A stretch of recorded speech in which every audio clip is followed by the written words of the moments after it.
a clever little poem such as this, I like light and clever words, put together without rule or line.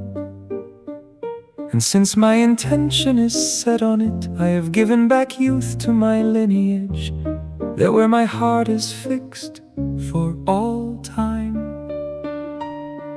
And if anyone should complain, may they be prepared to listen to my own complaints.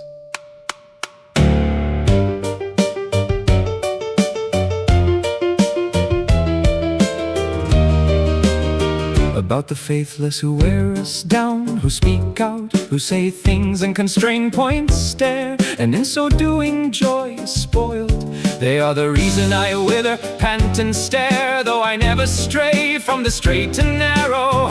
For my desire does not rust, and in joy it remains untarnished to us.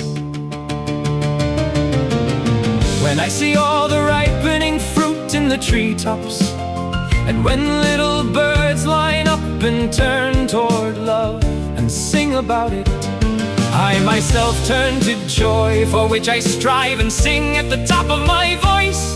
The nightingale awakes and wounds me with newly roused love.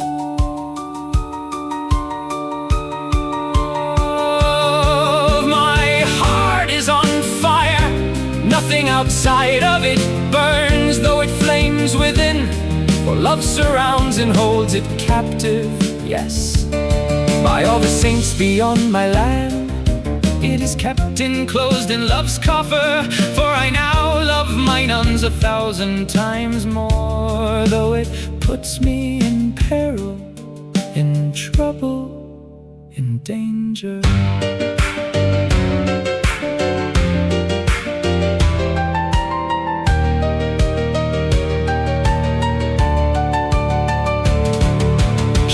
How to hide her love, she even hides it from me. But she has no equal from makes to sign, in town or in the country. And she constrains me, binds me, she has great power which puts me in my place. But she never frolics, and fate promised me a frolic.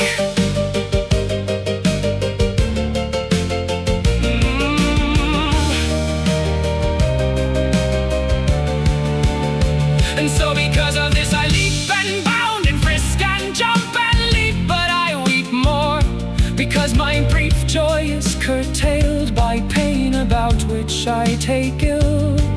I'm sad in the confines of her cowardly love, for maidens has for me a craven heart.